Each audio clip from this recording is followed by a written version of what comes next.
Good morning all of you. मेरा नाम है doctor Suyash Kaushik and today we are going to start human physiology, जो कि एक जूलॉजी का पार्ट है। ठीक है, जूलॉजी में अपन ज़्यादातर एनिमल्स के बारे में पढ़ते हैं, ह्यूमंस के बारे में पढ़ते हैं, उनके इंटरनल स्ट्रक्चर्स के बारे में पढ़ते हैं, उनकी बॉडी के अंदर होने वाले मैकेनिज़म्स के बारे में पढ़ते हैं। ठीक है, तो इसमें भी अपन ऐसे बहुत सारे मैकेनिज़म्स पढ़ेंगे। जैसे अगर अपन बात करें डाइजेशन की बात करें, ठीक है, बॉडी में खाना कैसे डाइजेस्ट होता है, ठीक, या फिर अपन सांस कैसे लेते हैं, ठीक है, हमारे लंग्स के अंदर जो मैकेनिज़्म होता है वो कैसे होता है, वो फूलते कैसे हैं, सिकुड़ते कैसे हैं, ठीक है, जो कॉन्ट्रैक्शन और रिलैक्सेशन है हार्ट का वो कैसे होता है। तो ये सब किसका पार्ट है? ह्यूमन फिजियोलॉजी का पार्ट है। ठीक है, तो today we are going to start digestion and absorption. Okay,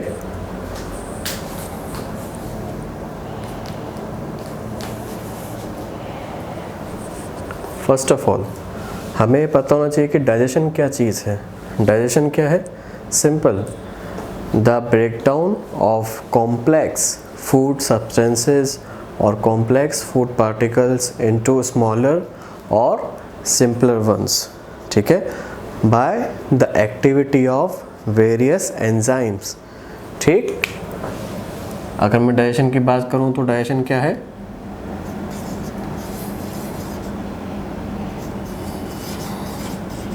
breakdown of complex food substances into smaller or simple ones। ठीक है, बात समझ में आ रही है आपको? The breakdown of complex food substances into smaller और simple ones by the activity of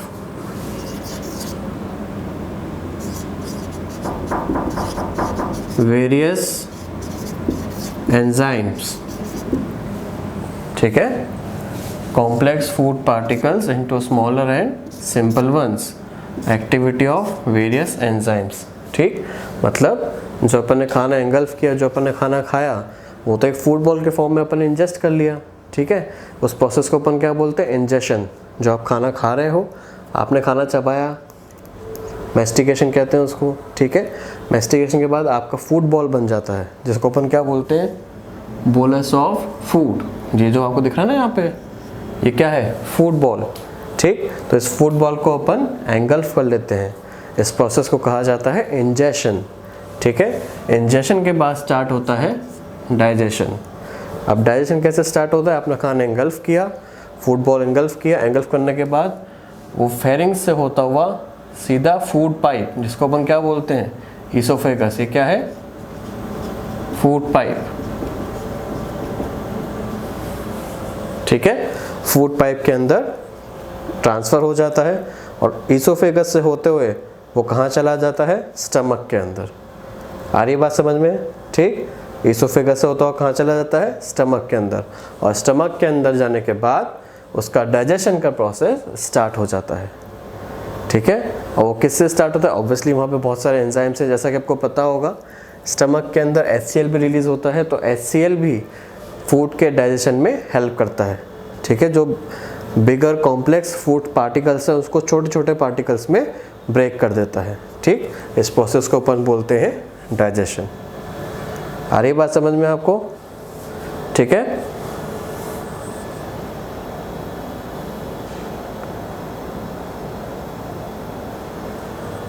ठीक।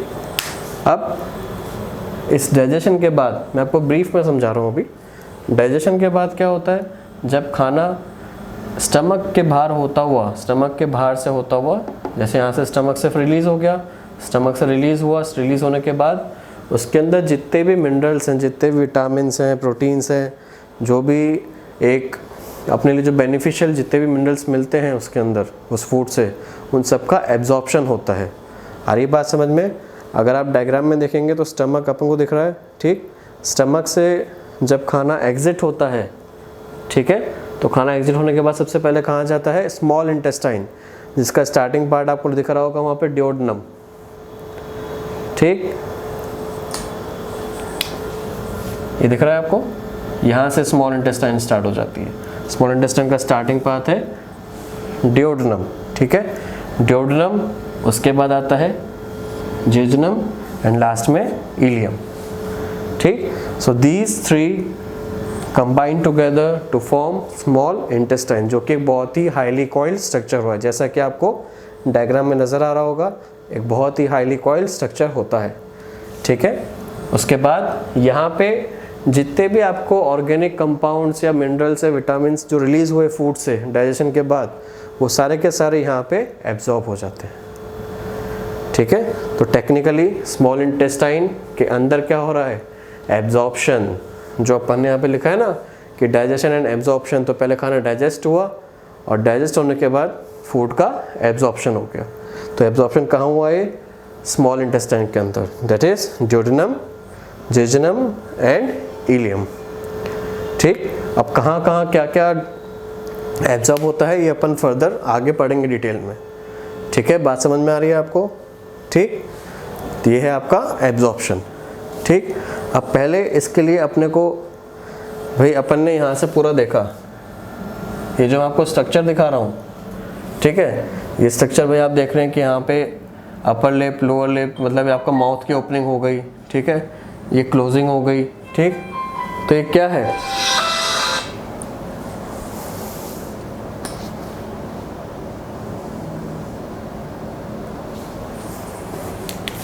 इस पूरे स्ट्रक्चर को अपन क्या बोलते हैं?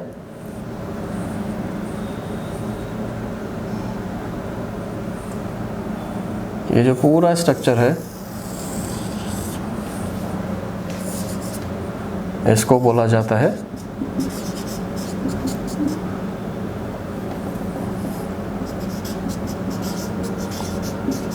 Alimentary canal. ठीक है, क्या बोलते हैं इसको?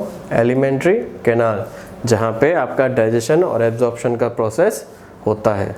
ठीक, अगर मैं आपसे इसकी लेंथ की बात करूँ तो length of alimentary canal is about 30 feet और 9 मीटर्स। ठीक है, एलिमेंट्री कैनाल की जो लेंथ होती है, लेंथ 30 फीट और 9 मीटर।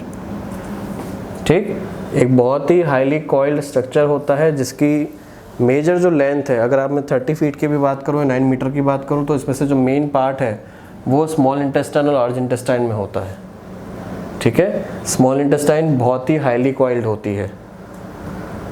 ठीक, इसका कितना लेंथ होता है, क्या क्या मैकेनिज्म होता है, वो अपन आगे डिटेल में स्टडी करेंगे। ठीक है, अब जैसा कि आपने देखा कि अपन ने एक ब्रीफ ले लिया यहाँ पे कि डाइजेशन क्या है, एब्जॉर्प्शन क्या चीज़ होती है, एलिमेंट्री कैनाल क्या होता है, एलिमेंट्री कैनाल के क्या क्या पार्ट्स होते हैं। जैसे देखिए, शुरुआत करते हैं अपन, ये जो आपको दिख रहा है क्या है? Opening, mouth. ठीक है, दिस इज कॉल्ड माउथ। ठीक, अब माउथ की जो ओपनिंग होती है, upper lip and lower lip. ठीक, अपर लिप और लोअर लिप की ओपनिंग के बाद यहाँ पे आ जाता है सबसे पहले आपके दांत नज़र आते हैं आपको सामने, टीथ। ठीक है, तो टीथ और चीक्स, टीथ और चीक्स के बीच का जो स्पेस होता है, ठीक, टीथ और चीक्स के बीच का जो स्पेस होता है उसे अपन क्या बोलते हैं? बक्कल वेस्टिब्यूल्स या फिर बक्कल कैविटी। ठीक, मेरी बात पे ध्यान देना, अगर मैं इसको यहाँ पे लेबल करूँगा तो इस तरीके से करेंगे अपन, बक्कल। ठीक है, BUCCAL, बक्कल कैविटी। ठीक, तो the space between teeth, gums and cheeks, it is called as buccal cavity और बक्कल वेस्टिब्यूल्स।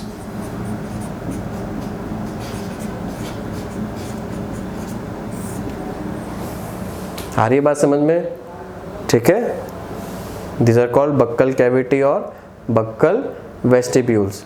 और इनके बाद जो आपको हॉलो स्पेस, एम्प्टी स्पेस जब माउथ की ओपनिंग होती है, सामने स्ट्रेट अवे जो आपको अपनी माउथ की जो कैविटी नज़र आती है, उस कैविटी को अपन बोलते हैं ओरल कैविटी।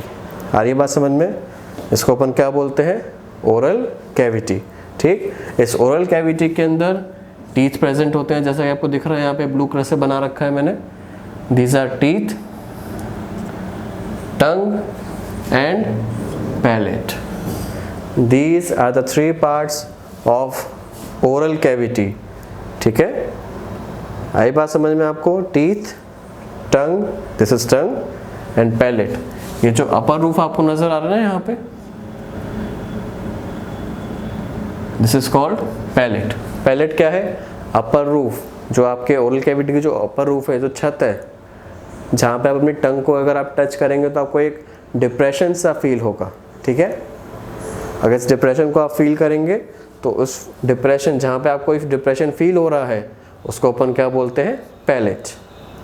आई बात समझ में? ठीक है, these are the parts of oral cavity. अब ओरल कैविटी के बाद अब आपने खाना चबाया आपने। ठीक है, खाना चबाने के बाद मैस्टिकेशन प्रोसेस के बाद जो आपका फूड बॉल बना, जिसको अपन क्या बोल रहे हैं? बोलस